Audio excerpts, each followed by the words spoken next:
ठीक है, आज से हम लोग टॉपिक शुरू करते हैं। ठीक है, कल बताए थे कुछ कूलॉम्स लॉ, बात नहीं करिए।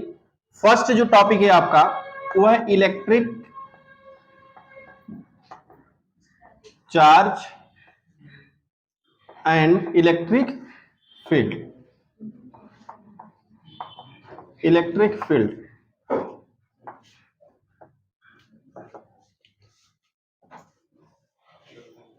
इसमें किस टाइप के क्वेश्चन आते हैं उसी टाइप के क्वेश्चन पे हम लोग डिस्कस करेंगे। ठीक है, इलेक्ट्रिक चार्ज और इलेक्ट्रिक फील्ड, जिसमें कल एक टॉपिक मैं बताया था कूलॉम्स लॉ से शुरू किया था। क्योंकि उससे देखो क्वेश्चन जो आते हैं वो कूलॉम्स लॉ का एप्लीकेशन आता है, नो कि ये आता है लिखने के लिए कि कूलॉम्स लॉ लिखो, क्योंकि वो कूलॉम्स लॉ लिखना मतलब वो क्लास 9 और 10 यानी छोटे बच्चों वाला क्वेश्चन हो गया। तो आपको उसका एप्लीकेशन पढ़ना है। कल हम बताए थे, ध्यान दीजिए, कि अगर दो चार्ज है Q1 और Q2, ये दोनों प्लस चार्ज हैं, देखो दोनों का साइन सेम है। आ जाओ,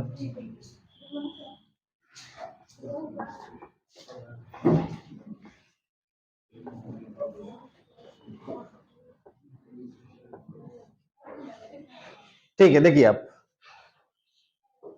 देखो ये दो चार्ज है प्लस Q1 और प्लस Q2, और यहाँ पे प्लस Q1 और माइनस Q2। न्यूमेरिकल लगाते समय ध्यान रखना आपका कि अगर इन दोनों के बीच का डिस्टेंस R है तो ये दोनों प्लस है, दोनों का साइन सेम है, यानी दोनों का नेचर सेम है, तो दोनों एक दूसरे को क्या करेंगे, रिपल्सन।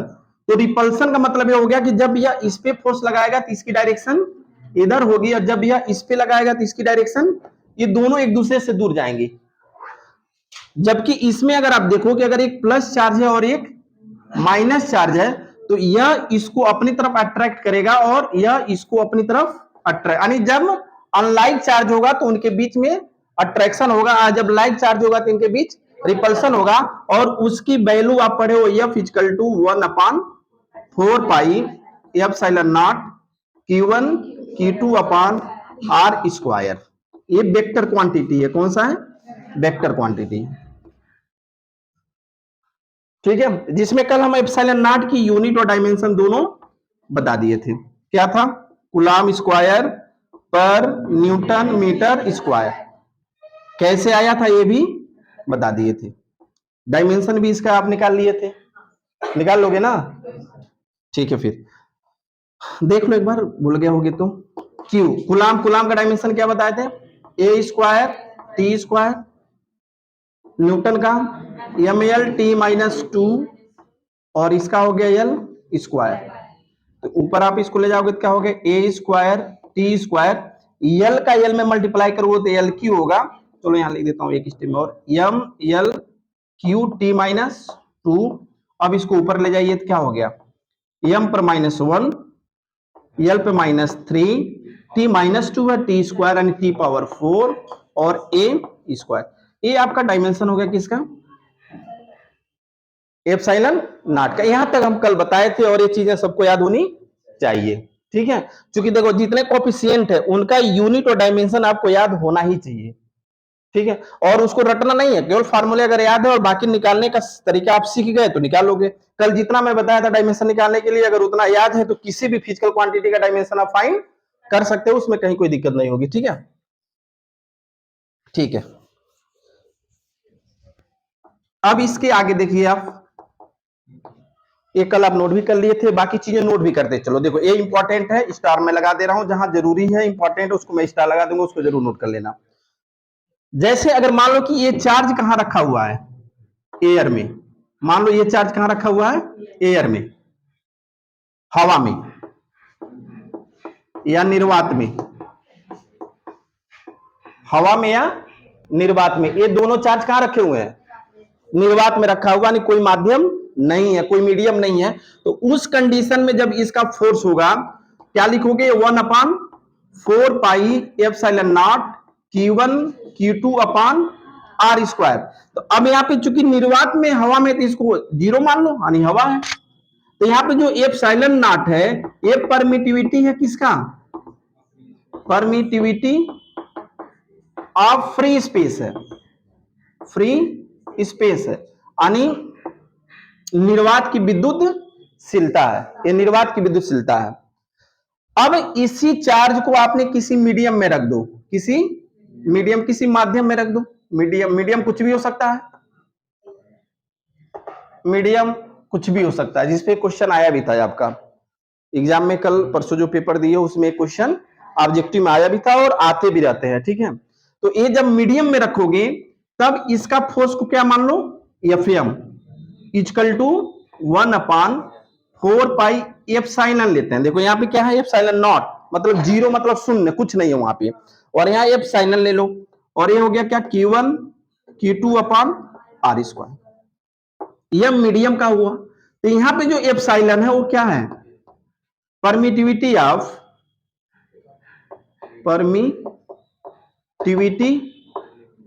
कोई मीडियम है, जो मीडियम है उसका परमिटिविटी हो गया, यानी किसी माध्यम की विद्युतशीलता है, किसी माध्यम की विद्युतशीलता है, और यह आपका निर्वात की विद्युतशीलता है।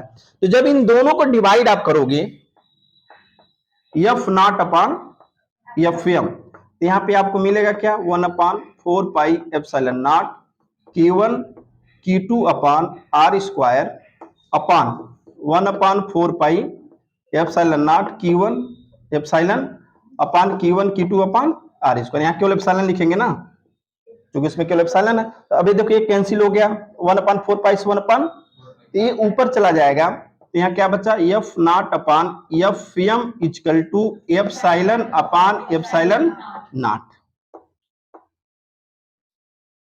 अब यहाँ पे देखो ये क्या है, माध्यम की विद्युतशीलता है, यानी किसी मीडियम की परमिटिविटी है, और ये परमिटिव या फ्री स्पेस है, आ जाओ, ये फ्री स्पेस है। इन दोनों के रेशियो को याद रखिए, एप्सिलॉन नॉट को हम कहते हैं के, बहुत इंपॉर्टेंट फार्मूला है, ये ध्यान दो, बहुत इंपॉर्टेंट फार्मूला है आपका, एप्सिलॉन नॉट इक्वल टू के मतलब डाइलेक्ट्रिक कांस्टेंट या रिलेटिव परमिटिविटी भी कहते हैं, यानी परावैद्युतांक कहते हैं इसको, हिंदी में क्या कहोगे, परावैद्युतांक, परावैद्युतांक, या इसी को लिखेंगे एप्सिलॉन इक्वल टू क्या, एप्सिलॉन नॉट के, के एप्सिलॉन नॉट भी लिख सकते हो, बात एक ही हुआ, के एप्सिलॉन नॉट। यह के अलग अलग मीडियम के लिए अलग अलग होता है, जैसे उसमें 2 क्वेश्चन दिए थे, एक वाटर का था, के इक्वल टू 80, या कहीं कहीं किसी किताब में 81 भी दिया है, तो हम 80 क्वेश्चन में दिए थे के 80, और बाकी एप्सिलॉन नॉट की वैल्यू पता है आपको, 8.85 इंटू 10⁻12 रख दो, बाकी सॉल्व कर दिए होते, आंसर आ जाता, आया भी था, ठीक है। तो इस पे डायरेक्ट लिखते, कुछ नहीं, आसान क्वेश्चन था। इसमें हमें काफी, हम मैक्सिमम E2 का देखा उलट के, बहुत कम लोग लगाए, इतना आसान क्वेश्चन था। अब यह वैल्यू देखो, अब इसी वैल्यू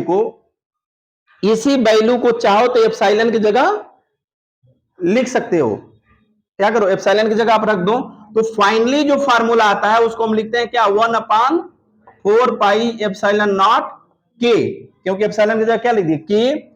10 फार्मूला याद करने से बेहतर है कि एक फार्मूला याद रखो, ये फार्मूला। अब यहां पे के जो होता है ना, अगर मान लो कि निर्वात है, वायु है, तो वायु और निर्वात के लिए, यानी फ्री स्पेस या वैक्यूम के लिए के की वैल्यू कितनी होती है, 1। तो जब 1 रख दोगे तो यही तो मिलेगा ना। बाकी अगर किसी मीडियम में रख दो तो कितना हो गया, किसी मीडियम में रख दोगे तो के की वैल्यू रखते जाओ। ये ऑब्जेक्टिव क्वेश्चन में मैं जो दिया था वो था F0/Fm, जैसे जो ये फार्मूला लिखा गया ना, यहाँ पे देखो 1/4 पाई एप्सिलॉन नॉट है, तो यहाँ पे ये मेन फार्मूला आपका यही है कि 1/4 पाई एप्सिलॉन नॉट के Q1 Q2/r², दो चार्ज के बीच में फोर्स लगता है, लेकिन के किसी मीडियम का डाइलेक्ट्रिक कांस्टेंट है, यानी किसी माध्यम का परावैद्युतांक है। तो मान लो ये चार्ज को हमने हवा में रख दिया, तो के की वैल्यू कितनी होती है, 1। तो जब 1 रख दोगे तो यही तो आएगा ना। मान लो वाटर में रख दिए, तो के की जगह क्या रख दोगे, वाटर, के की जगह 81 रख दोगे, पानी नहीं रख दोगे, मतलब उसकी वैल्यू दिया रहेगा 80 या 81 रख दोगे, तो आंसर आ जाएगा। तो मेन फार्मूला आपका यही है। जैसे मेटल्स अगर दिया है, तो मेटल्स के लिए क्या होता है, इनफाइनाइट, तो क्वेश्चन में दे देता है, ये सब क्वेश्चन में दे देता है, मेन फार्मूला आपको याद रखना है। बाकी जो क्वेश्चन है देखो, जो जहां से अप्लाइड थोड़ा सा होता है, F0/Fm इक्वल टू एप्सिलॉन/एप्सिलॉन नॉट, एक क्वेश्चन आया था ना ऑब्जेक्टिव में, जिसका ऑप्शन है F/2। तो यहां क्या करना था, वहां से देखो डायरेक्ट कैसे हम बिना यहाँ पे देखो, ये जो क्वेश्चन है आपका कहाँ रखा हुआ है, एयर में, और यहाँ क्या रख दिया गया, मीडियम में। आ जाओ,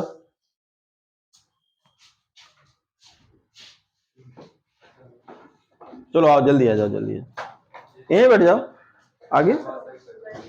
अच्छा पुष्पा बैठ जाएगी यहाँ। हाँ नहीं हटा देंगे, कोई जरूरी नहीं है बना ही।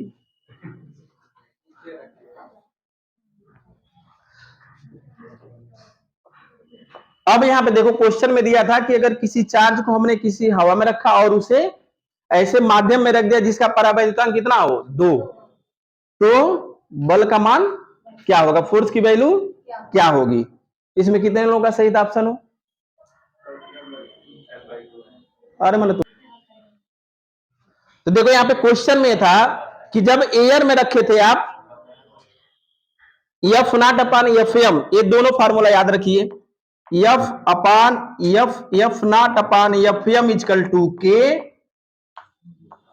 बस यही फार्मूला याद रहता तो आप क्वेश्चन कर लेते। के की जगह क्या लिख देते, एफ एम इजकल टू 2, क्या पूछा था, एफ एम ही, तो एफ एम इजकल टू क्या हो गया, एफ नॉट अपान 2, जहां एफ नॉट की वैल्यू एफ दिया था आंसर। बताओ कितना सा आसान क्वेश्चन था, ठीक है। फिर एक बार देखिए हम क्या बताए हैं, ये इंपॉर्टेंट है आपके लिए, बोर्ड के लिए। कूलाम का नियम नहीं इंपॉर्टेंट है, इसका एप्लीकेशन जो पढ़ रहे हो इंपॉर्टेंट है। पहले मैं बताया हूं कि चार्ज को कहां रखा गया, एयर में, तो उसकी वैल्यू ये हो जाएगी, जब किसी मीडियम में रखोगे तो। अब हमको दोनों में कंपेयर करना है, देखो इसको पढ़ने का मतलब क्या है, क्यों पढ़ रहे हो, कि हमको कंपेयर करना है कि फोर्स पर क्या इफेक्ट पड़ रहा है। जब एयर में था तो फोर्स क्या था, और जब उसको किसी मीडियम में रख दिए तो फोर्स पे क्या इफेक्ट पड़ रहा है। तो हमको दोनों का अलग अलग निकाल के क्या करना होगा, कंपेयर करना होगी, तुलना करना होगा।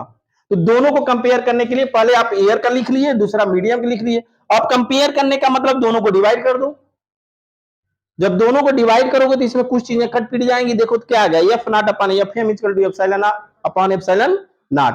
यह जो वैल्यू होती है इसको क्या कहते हो, के। के क्या है, डाइलेक्ट्रिक कांस्टेंट, जिसको परावैद्युतांक कहते हैं। और इसकी वैल्यू अलग अलग मीडियम के लिए अलग अलग होता है, क्वेश्चन में दे देता है।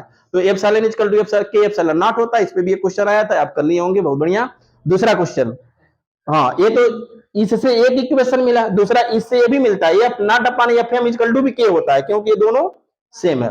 यहाँ पे चाहे तो इक्वल टू यहाँ के लिख लेंगे, दोनों फार्मूला सेम है। तो इस पे भी क्वेश्चन दे दिए थे, F not F M equal to K. यह आपका एयर का फोर्स है और ये मीडियम का है, बाकी ठीक है। तो इसका जो है मेन फास्ट नोट करो, जहां स्टार, ए स्टार है आपका, जब स्टार लगाया तो उसको जरूर नोट कर लो, और उतना ही आपको पढ़ना है, उसके अलावा कुछ नहीं पढ़ना है।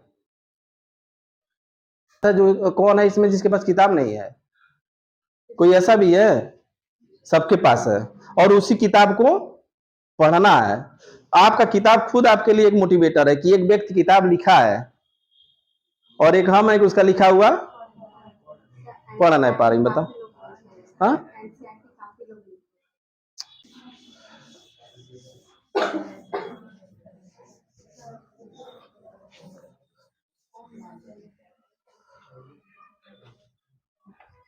नेक्स्ट देखिए, न्यूमेरिकल, इसका कैसे न्यूमेरिकल आता है। और नेक्स्ट पिछले साल का भी पेपर आप देख लो। जैसे मान लो कि दो चार्ज दे दिया Q और Q,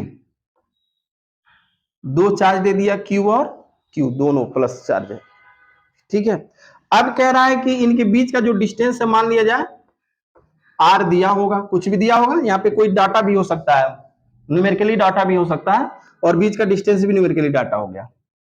अब क्या है कि एक तीसरा चार्ज इसके बीच में हम कहां रखें, इन दोनों के बीच में कहां रखें, ताकि ये तीनों किसमें हो जाए, बैलेंस हो जाए, और उस चार्ज का नेचर क्या हो, या उस चार्ज की वैल्यू। तीन क्वेश्चन पूछता है। पहला ध्यान दो, ये दो चार्ज हैं, इन दोनों के बीच, चूंकि देखो दोनों चार्ज क्या है, प्लस है, अगर कोई साइन ना हो तो आप समझोगे क्या है, प्लस है, तो इनके बीच में तो रिपल्सन होगा ना। चलो ये इधर जाएगा और ये, अब कह रहा है कि हम तीसरा चार्ज, ये पहली बात तो ये चीजें अपने आप खुद कॉमन सेंस से कर सकते हो भाई, दोनों जब प्लस प्लस है या माइनस माइनस होता तो भी रिपल्सन होते। अब क्वेश्चन हो गया कि हम तीसरा चार्ज को इनके बीच में कहां रखें जिससे ये तीनों किसमें हो जाए, बैलेंस हो जाए, और उस चार्ज की प्रकृति क्या हो, चार्ज का नेचर क्या हो उस आवेश का। तो अब यहाँ पे जब दोनों ये रिपल्सन कर रहे हैं तो पहली बात इनके बीच में कहां रखना है, तो कहीं से भी मान लो कि हम इससे पहले से चाहे किसी से x डिस्टेंस पर उस चार्ज को माइनस क्यू चार्ज को आपने रख दिया। अब देखो ये जब रिपल्सन कर रहे हैं तो होना क्या चाहिए, बैलेंस के लिए अस्थायी होना चाहिए। तो इसका मतलब अगर इसको हम माइनस रख दें तो यह इसको अपनी तरफ खींचेगा और इसको, तो सब बैलेंस हो गए, ठीक है, क्योंकि अगर ये प्लस रहता तो ये भी रिपल्सन करता, तो बैलेंस नहीं हो पाते। समझ पा रहे क्वेश्चन, ये जब दोनों प्लस थे तो दोनों रिपल्सन होकर दूर जा रहे हैं, ये स्थिर हो जाए तो इसके लिए क्या हो कि इनके बीच में कोई ऐसा चार्ज हो जो दोनों को अपनी तरफ खींचे, तो वो कौन सा खींचेगा, माइनस क्यू चार्ज। तो अब ये पता करना है कि कितने डिस्टेंस, पहला क्वेश्चन कि हम कितने डिस्टेंस पे इस चार्ज को रखें। तो सबसे पहले क्या मान लोगे कि इससे x डिस्टेंस पर हमने उस चार्ज को रख दिया, तो होना क्या चाहिए, इनके बीच जो लग रहा फोर्स और इनके बीच जो लग रहा फोर्स दोनों आपस में बराबर, तभी तो बैलेंस है। संतुलन होने के लिए क्या चाहिए भाई, इनके बीच लगने वाला फोर्स और इनके बीच लगने वाला फोर्स आपस में बराबर हो। तो पहला तो ये तो क्लियर हो गया कि इनके कितने डिस्टेंस पर रखे हो, x, और यह दूरी कितना है r, तो यह दूरी कितना बचा, बस ये स्टेप आपको अपना लेना है, बस हो गया। बाकी आप कुलाम्स लगा दो, इनके बीच लगने वाला फोर्स क्या लिखोगे, 1/4πε0 क्यू अपान एक्स स्क्वायर।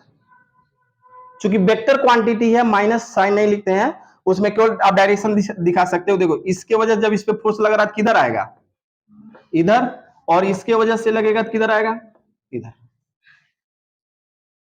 ठीक है। ये आपका डायरेक्शन केवल दिखा देंगे।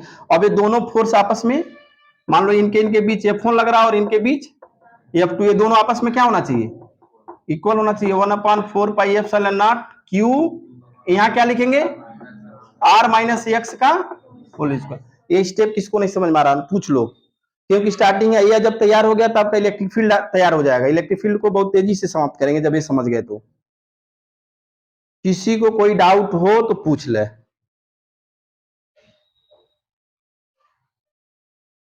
ये रटना नहीं है, सिंपल सी चीज है भाई कि दो चार्ज है, दोनों एक दूसरे से दूर जा रहे हैं, हम चाह रहे हैं कि बैलेंस होने का मतलब स्थिर हो जाए, यही होता है ना। तो हम बीच में एक ऐसा चार्ज रखें जो दोनों अपनी तरफ खींचे। तो जब ये दोनों प्लस है तो इसको बीच में क्या रख देंगे, माइनस। अगर दोनों ये माइनस होते तो बीच में क्या रख देते, इसका मतलब पहला क्लियर हो गया कि आंसर ऑप्शन में अगर जो माइनस वाला होगा वही होगा, अगर आप एक ही क्वेश्चन है तो, ठीक है। ये तो क्लियर हो गया, चलो माइनस हो गया।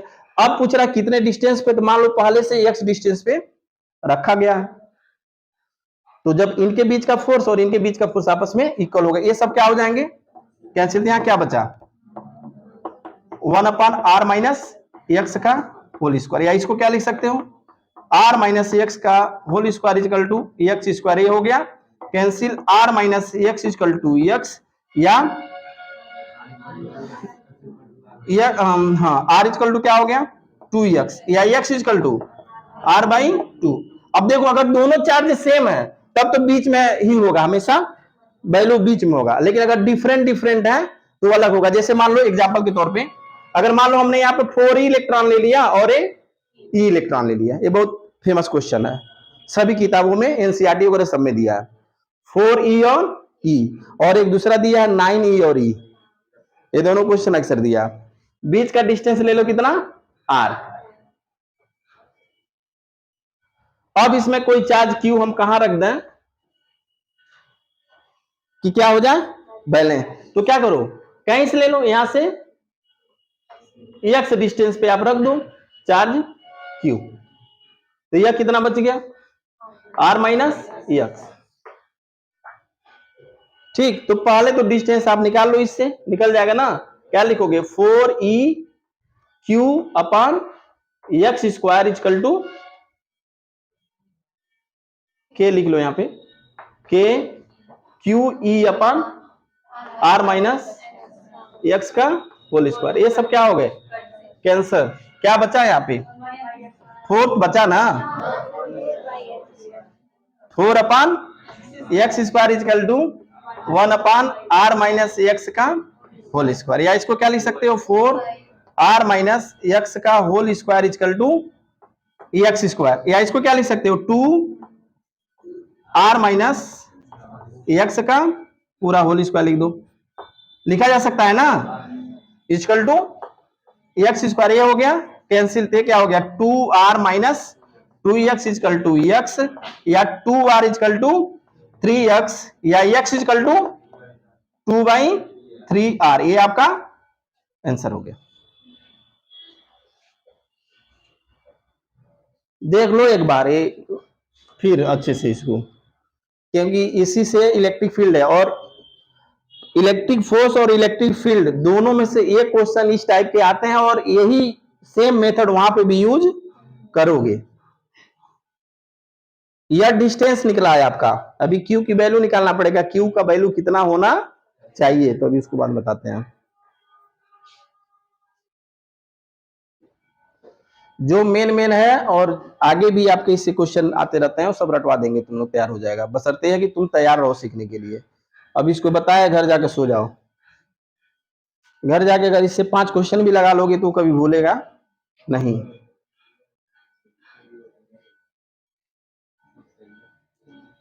ये नेचर आपका जब पूछेगा तो माइनस आप बता देना,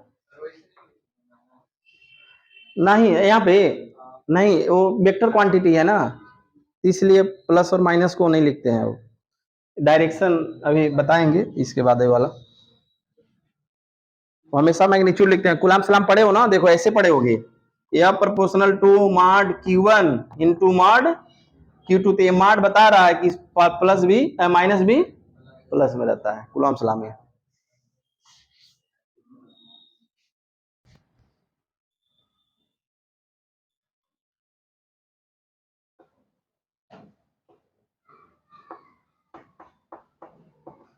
अब आप डिस्टेंस निकाल लिए, ये कितना है r/2, और ये भी कितना बचा भाई, जब r था तो जब r/2 है तो भी कितना बचा r/2, हमको क्या निकालनी है अब q की वैल्यू, ठीक है। अब यहाँ पे कैसे क्या करोगे, एक चीज ध्यान दो, जब ये चार्ज नहीं था, जब नहीं रखा गया था, तो एक q इस पे क्या लगा रहा था, रिपल्सन फोर्स,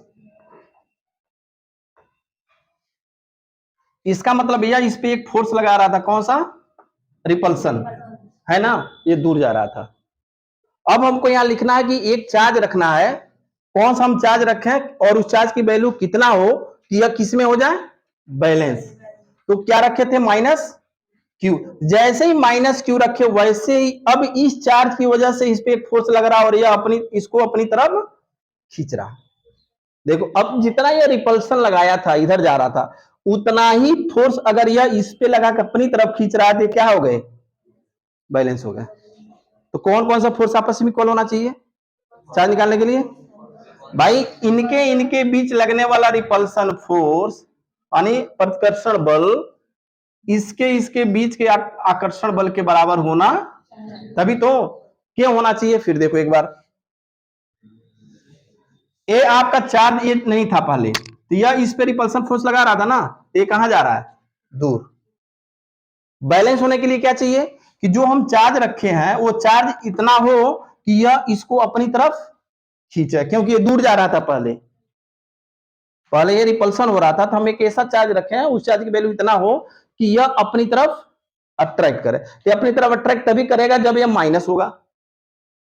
तो अब हुआ क्या कि इसके इसके बीच लगने वाला जो रिपल्सन फोर्स पहले लग रहा था वह इसके और इसके बीच लगने वाले अट्रैक्शन फोर्स के बराबर होना चाहिए, बस बाकी आपका निकल गया, दूरी निकाल ही लिए हो, लिख देता हूं, देखो इसके इसके बीच लगने वाला रिपल्सन फोर्स क्या होगा, के क्यू क्यू अपान टोटल डिस्टेंस कितना था r स्क्वायर इक्वल टू इसके इसके बीच का traction force q q q upon r/2, क्योंकि इनके बीच का डिस्टेंस r/2 आप निकाले हो, डिस्टेंस निकालना पड़ेगा पहले, यानी इस क्वेश्चन को सॉल्व करने के लिए पहले डिस्टेंस, तो क्वेश्चन में कभी केवल डिस्टेंस ही पूछ सकता है या चार्ज भी, चार्ज पूछने के लिए तो भी आपको डिस्टेंस निकालना पड़ेगा, ठीक है। तो अब इसकी वैल्यू क्या होगी बताओ, के एक हो गया कैंसिल, तो यहां बच गया क्यू अपान r स्क्वायर, और यहां क्या बच गया q upon r square upon 4 ऊपर चला जाएगा 4, तो यहाँ क्या बच गया, बोलो समझ में आ रहा है ना। आर स्क्वायर से आर स्क्वायर कैंसिल, क्या आपको निकालनी क्यू की वैल्यू, तो क्यू इक्वल टू क्या हो गया, क्यू बाई 4, लेकिन यह कैसा होना चाहिए, नेगेटिव, इसलिए वैल्यू इसकी क्या आएगी।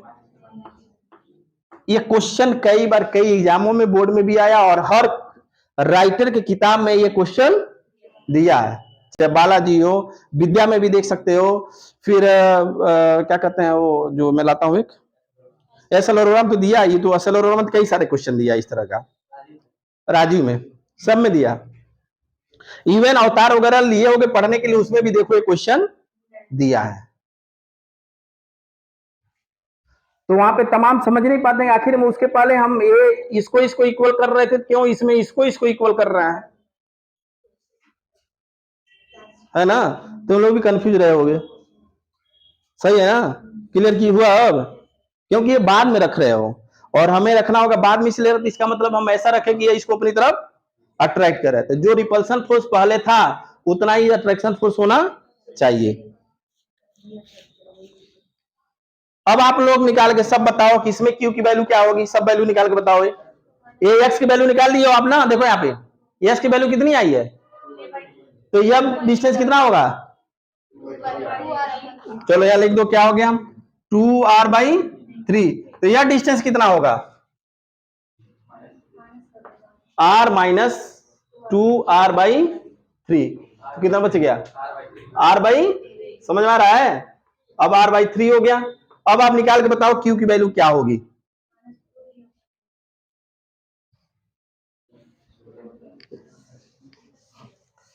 इसका बताइए क्या करेंगे, सबसे पहले बताओ भाई, इनके बीच रिपल्सन, इसके बीच अट्रैक्शन के बराबर होगा, करके निकाल के बताओ, रट लो, और ये भी गारंटी, अब नहीं सीखे तो कभी नहीं सीखोगे, अब कहीं चले जाओ पूरा ब्रह्मांड घूम के आ जाओ तभी नहीं सीख पाओगे, ये गारंटी है।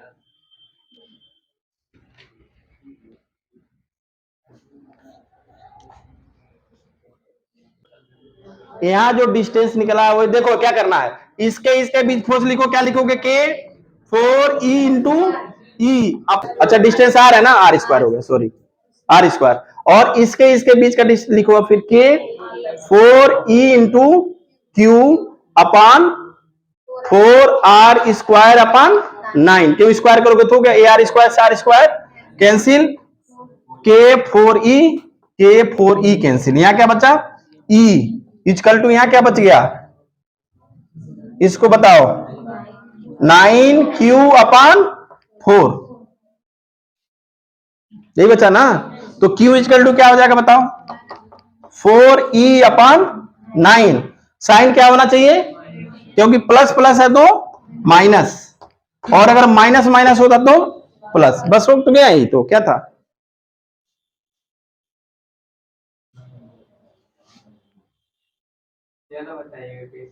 कौन ए, देखो अच्छा इसके बीच का फोर्स क्या होगा, यही होगा ना, 4e अपन बीच का डिस्टेंस आ रही हो गया, और फिर हमको निकालना है अब इसके और इसके बीच का जो क्यू रखा गया, इनके बीच का फोर्स लिखना है, तो क्या लिखोगे, के 4e इंटू क्यू अपान इनके बीच का डिस्टेंस 2r/3, नहीं अभी निकाले क्या थे एक्स की वैल्यू, r/2 इसमें है, इसमें दूसरा आया था ना डिस्टेंस, इसमें डिस्टेंस ये आया था एक्स की वैल्यू, देखो इसमें जो एक्स की वैल्यू आई थी r/2 आया था, और इसमें एक्स की वैल्यू कितना आया है 2r/3 आया है, देखो और निकाले तो थे अभी इसके पहले, कौन ए, अच्छा इसके बीच का फोर्स निकाल रहे हो ना, तो इनके बीच का डिस्टेंस ऑलरेडी क्या था पहले, तो आर ही लिखोगे ना,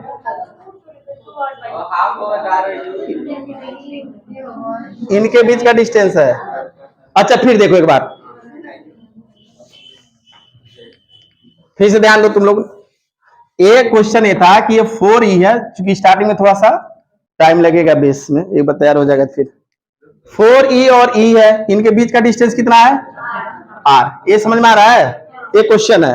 अब क्वेश्चन में है कि हम क्यू चार्ज को कहां रखें कि ये तीनों बैलेंस में। मान लो कि यहां से कितने डिस्टेंस पे रख दिए, एक्स पे रख दिए क्यू, तो होना क्या चाहिए बैलेंस के लिए, इसके बीच लगने वाला फोर्स और इसके बीच लगने वाला फोर्स आपस में बराबर होना चाहिए।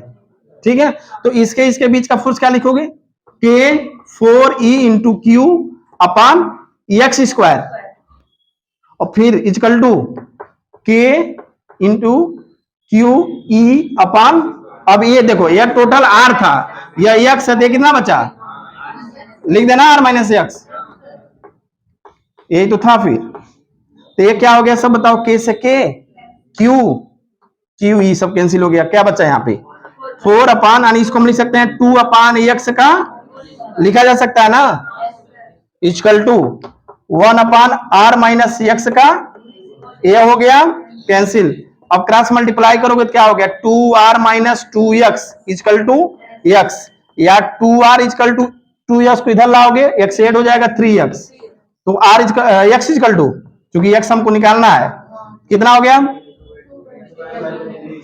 2/3r, यही तो निकला। अब x की वैल्यू हो गई कितना, अब इसके जगह लिख दो 2r/3, और यहां क्या रखोगे r माइनस एक्स, तो x की वैल्यू कितना निकाले हो, तो सॉल्व करोगे तो आएगा r/, यानी इसकी वैल्यू क्या हो गई, बस दोनों निकल गया। अब इसके बाद ये तो डिस्टेंस निकल गया, अब कह रहा है कि इस चार्ज की वैल्यू क्या होना चाहिए, तो उसकी वैल्यू निकालने के लिए क्या होना चाहिए, देखो जब ये चार्ज नहीं था, दोनों ये प्लस था, इसके वजह से इस पे जो रिपल्सन लग रहा था कहां जा रहा था, बाहर, तो यह बैलेंस होने के लिए क्या चाहिए कि हम इसमें एक ऐसा चार्ज रखें कि जो इसको अपनी तरफ, तो जो इसके पहले जो रिपल्सन फोर्स लग रहा था वह क्या होना चाहिए, इसके बीच लगने वाला अट्रैक्शन फोर्स के बराबर होना चाहिए, तो वही तो मैं लिखा हूं, क्या लिखोगे के 4E इंटू ई, 4E इंटू ई अपॉन डिस्टेंस पहले आर था इक्वल टू, और यहां क्या हो गया के, इसके बीच लिखो 4EQ अपॉन 2r/3 का होल स्क्वायर, कितना हो गया 4r स्क्वायर अपॉन 9, ये सब क्या हो गए, क्या बचा यहाँ पे E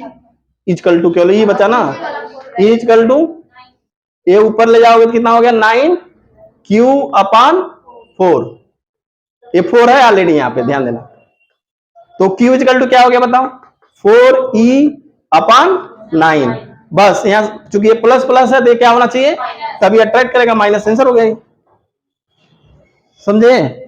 घर पे जाकर जरूर लगाना, का क्वेश्चन बहुत दिया, सभी में दिया हो, सभी किताबों में दिया है, इसको आप लगाओ, बाकी हम भेज भी देंगे ग्रुप में 2-3 क्वेश्चन। ये समझ गए तो electric field, electric potential energy, electric dipole, यहां तक एकदम क्लियर।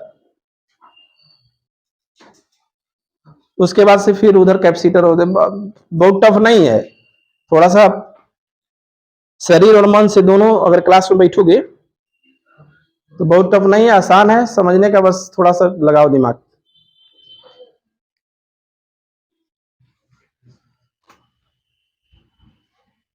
ठीक है, कर लोगे अब इस टाइप के ना, इसमें क्या फाइंड करनी है, डिस्टेंस और चार्ज, बस इससे संबंधित एक क्वेश्चन आ गया, तो दूरी पूछेगा या तो चार्ज पूछेगा, और यही चीजें अभी आप इलेक्ट्रिक फील्ड में भी जाओगे तो वहां केवल दूरी पूछेगा, कहां पर वैद्युत क्षेत्र 0 होगा, कहां इलेक्ट्रिक फील्ड 0 होगा, सेम चीज है, यही प्रोसेस सेम चलेगा, इलेक्ट्रिक पोटेंशियल एकदम सीधे इलेक्ट्रिक डाइपोल तक।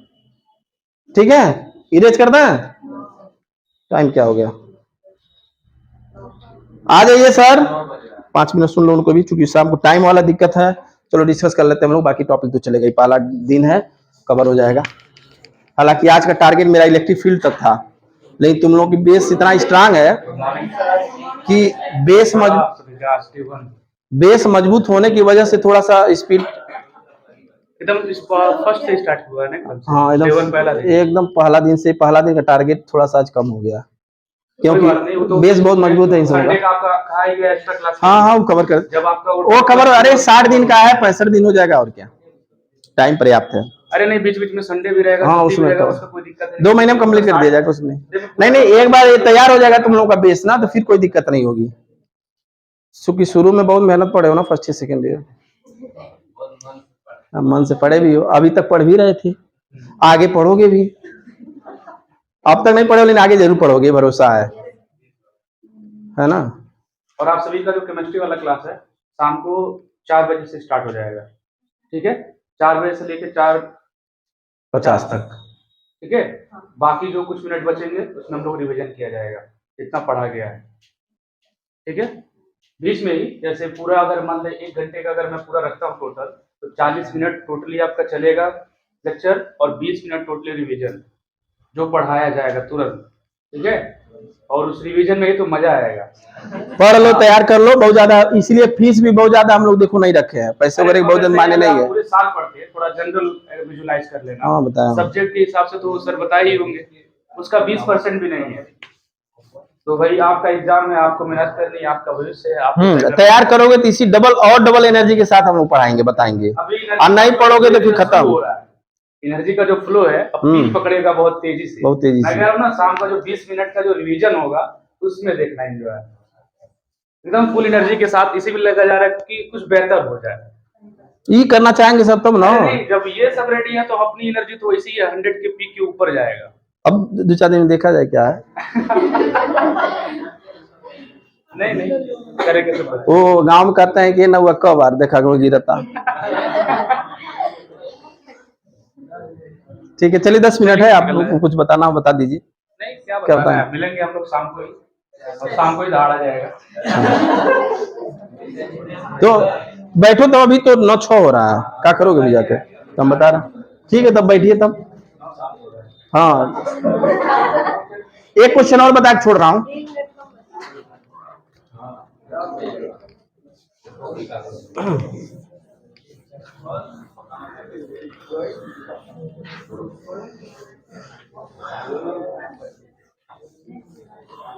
बोलो, इस टाइप के क्वेश्चन में कोई किसी को डाउट नहीं है? अब बस घर पे एक बार जाके लगा लो, आ जाएगा। नेक्स्ट देखिए, नेक्स्ट टाइप, जितने टाइप के क्वेश्चन बनने की पॉसिबिलिटी है सब बता दे रहा हूं, बाकी सीखना तुम्हारा काम। देखिए, अगर मान लो कि एक चार्ज है Q1, ठीक है, इसके अराउंड बहुत सारे चार्ज हैं, Q2 हो, Q3 हो, Q4 हो, Q5 है। बस थोड़ा सा थियरी बता रहे हैं, आपको जरूरी नहीं है, लेकिन इसको क्वेश्चन अभी लगाने के पहले जानना पड़ेगा।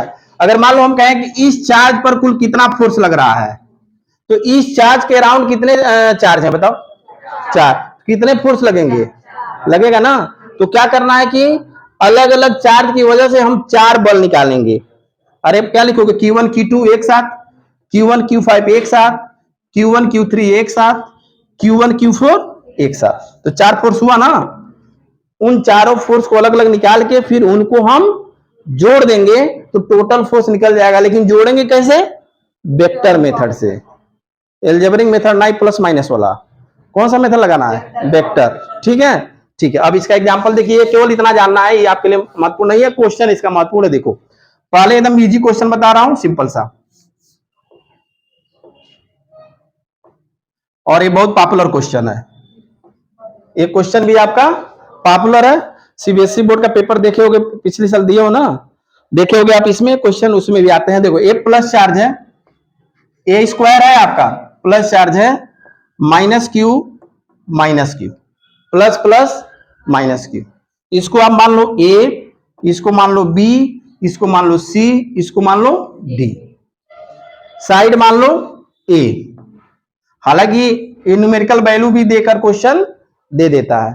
तो न्यूमेरिकल वैल्यू हो चाहे कोई भी, पहले जब बेसिक जान जाओगे तो न्यूमेरिकल भी रख के सॉल्व कर लोगे, अरे अंक भी रख के सॉल्व कर लोगे। ठीक है, समझ पा रहे हो? क्या है? स्क्वायर है, सबका साइड कितना है? ए, सब पे charge plus Q minus Q रखा हुआ। अब क्वेश्चन में एक क्वेश्चन और आता है, बीच में चार्ज रख देता है, तभी वो बाद में बताएंगे, पहले इजी वाला जान लो तब।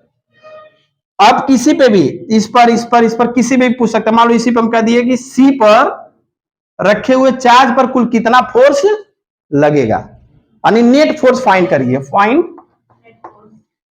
नेट फोर्स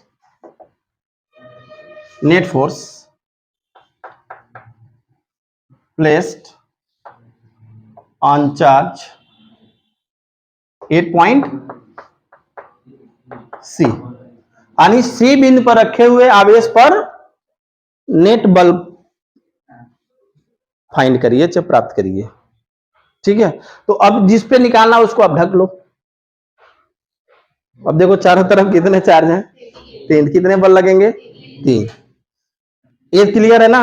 अब देखो अगर इस पर, अरे इसके वजह से फोर्स लगेगा, ये कौन सा चार्ज है, प्लस, और ये भी क्या है, इनके बीच क्या लगेगा।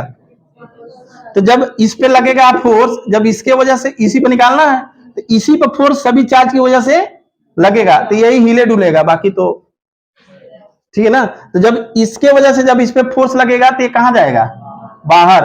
एक चीज ध्यान देना, जो लाइन ज्वाइनिंग होती है उसी के डायरेक्शन में जाता है। तो ए प्लस है तो इस पे लगाएगा तो डायरेक्शन इधर। तो ये कौन सा फोर्स है, एफ डी ले लो वेक्टर।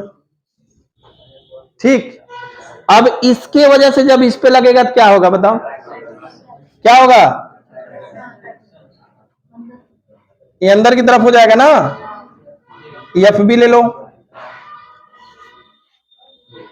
ठीक है, और ये माइनस क्यू है तो इसके वजह से भी होगा, ये होगा ना। तो ये किधर होगा,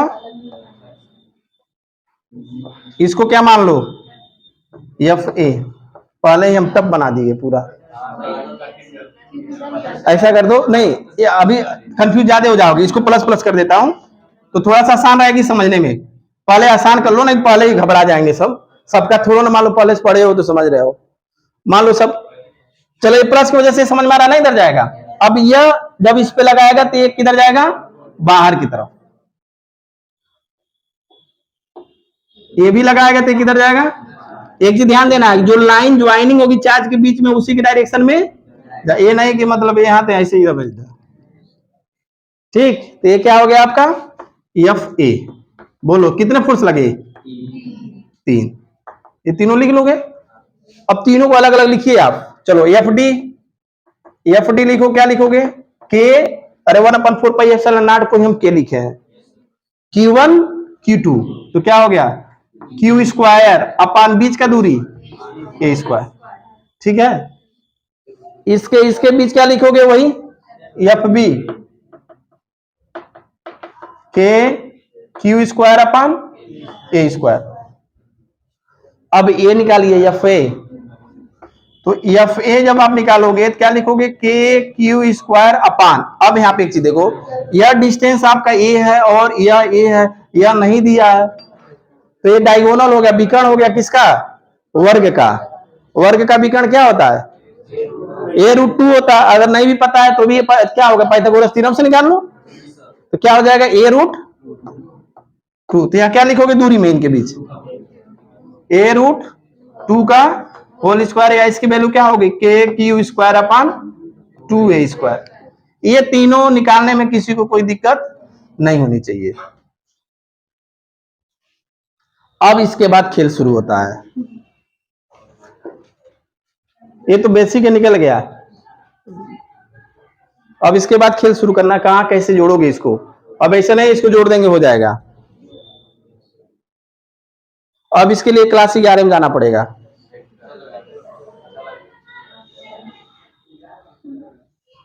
क्लास 11 में भाई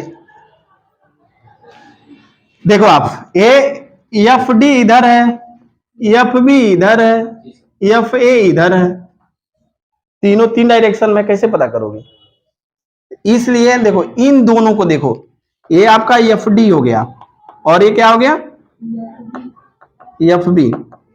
ये 2 वेक्टर हो गए, ए और बी। जब 2 वेक्टर एक दूसरे से थीटा एंगल पर जुड़े होते हैं तो उनके बीच का जो रिजल्टेंट होता है हमेशा डायगोनल होता है, विकर्ण होता है। ये जहां से मिल रहा है वहीं पे रिजल्टेंट होगा। तो अगर मान लो वेक्टर या ए है और ये वेक्टर बी है, तो इसका जो रिजल्टेंट आर होता है क्या होता है, पढ़े हो ना फॉर्मूला, क्या होता है, √a square plus b square plus 2ab cos theta. Class 11 में पढ़े हैं आप। तो यह दोनों वेक्टर के बीच का एंगल कितना है, 90 है। तो यहाँ cos 90 रख दोगे तो यह वैल्यू हो जाएगी, तो क्या बचेगा, केवल बी स्क्वायर। तो इसका मतलब यह जो एफ डी है और एफ बी है, तो इसका रिजल्टेंट यहाँ क्या होगा, एफ ले लो, एफ डैश। तो एफ डैश की वैल्यू जब निकालोगे, केवल इन दोनों का निकाला जा रहा है, ये नहीं, इन दोनों का जब निकालोगे तो इन दोनों का रिजल्टेंट इसी लाइन पे जाएगा। तो हम इसको ले लेते हैं एफ डैश। एफ डैश की वैल्यू क्या हो जाएगी, under root f square d plus f square b. हाँ ठीक है, ठीक है, 2f कॉस थीटा 0 हो जाएगा क्योंकि 90 डिग्री है। अब आपका एफ डैश इक्वल टू क्या हो जाएगा बताओ, अंडर रूट के q square upon a square का whole square plus k q square upon a square का। बोलो कोई स्टेप समझ, मतलब कोई दिक्कत हो स्टेप में? अब ये दोनों देखो सेम है ना, तो इसको कॉमन लेके बाहर कर दोगे तो यहाँ पे एफ डैश इक्वल टू क्या हो जाएगा, देखो एक एक दो हो गया और ए स्क्वायर है तो इसलिए रूट से के क्यू स्क्वायर अपन ए स्क्वायर रूट से बाहर हो गया और यहाँ क्या बच गया रूट 2। ये किसका वैल्यू निकला, एफ डैश का निकला। देखो एफ डैश की वैल्यू है और इसी के दिशा में एफ ए ऑलरेडी है। देखो इसी की दिशा में है कि नहीं, तो दोनों जब एक ही दिशा में है तो दोनों को आपस में जोड़ देंगे तो टोटल नेट फोर्स क्या आ जाएगा, f net f dash plus f a equal to f dash की वैल्यू क्या निकाले हो, k q square upon a square root 2 plus k q square upon a square. तो अब इसमें कॉमन क्या हो जाएगा, एफ नेट इक्वल टू बताओ, हाँ 2a स्क्वायर है, इसकी वैल्यू 2a होना सही है। तो के क्यू स्क्वायर अपन ए स्क्वायर कॉमन हो जाएगा, तो यहाँ क्या बच गया बताओ, अंडर रूट 2 प्लस 1 बाई, यही आपका क्या हो गया, टोटल फोर्स हो गया। फिर एक बार देखो नए लोग ध्यान से, बाकी पुराने तो कर ही लोगे तुम लोग। एक चार्ज रखा हुआ है इस वर्ग के चारों कोनों पर, कहीं पे भी फोर्स निकालोगे वैल्यू वही आएगा, क्योंकि दोनों का सबका वैल्यू ए प्लस क्यू है। हमको इस पे फोर्स निकालनी है तो ध्यान दो, जहां पे भी कई सारे चार्ज हो और फोर्स निकालना तो उसको आप ढक लो, देखो उसके साइड में जितने चार्ज है उतने ही फोर्स उस पे लगेंगे। तो 3 फोर्स लगेगा, तो इस पे अगर इसके वजह से निकालो तो इसकी डायरेक्शन बाहर, क्योंकि प्लस है, प्लस रिपल्सन करेगा, दूर जाएगा। ये भी प्लस है, ये भी प्लस है, दूर करेगा, इधर जाएगा। इसके वजह से भी लगेगा तो ये भी दूर जाएगा। ध्यान ये रखना है कि जो लाइन मिलाई जाएगी इसको उसी के डायरेक्शन में जाएगा, इधर उधर आप लाइन नहीं खींचेंगे, ठीक है। अब अलग अलग निकाल लो, एफ डी निकल गया, एफ बी निकल गया, एफ ए, इसको निकालने में कोई दिक्कत होगी नहीं, सबको कर लोगे ना। अब उसके बाद क्या करना है, चूंकि ये सभी डायरेक्शन अलग अलग है तो डायरेक्शन अलग है इसीलिए हमको वेक्टर मेथड लगाना है। तो अब देखो एफ डी और एफ बी एक पॉइंट पे मिल रहा है, तो जब दो वेक्टर एक पॉइंट पे मिलते हैं तो उसकी फार्मूला होता है square plus b square plus 2ab cos theta. Cos theta मतलब दोनों वेक्टर के बीच का एंगल, तो इन दोनों बीच का एंगल 90 है, तो ये हो गया 0 बचा क्या, ए स्क्वायर प्लस, तो वही चीजें यहाँ रख दी है। इसको रखने के बाद यह वैल्यू आपकी एफ डैश आ गया, लेकिन एफ डैश देखो किसके डायरेक्शन में जा रहा है, एफ ए, तो इसीलिए दोनों एक साथ मिल गए, दोनों को एक साथ जोड़ दिए, आंसर आपका आ गया। इससे संबंधित क्वेश्चन आपके किताब में दिया है, बाकी इस पे 1-2 क्वेश्चन का लगाया जाएगा, फिर हम इलेक्ट्रिक फील्ड शुरू करेंगे, ठीक है। मतलब तुम पढ़ लियो, नोट कर लेने दो, कहाँ जाना है तुमको इतना।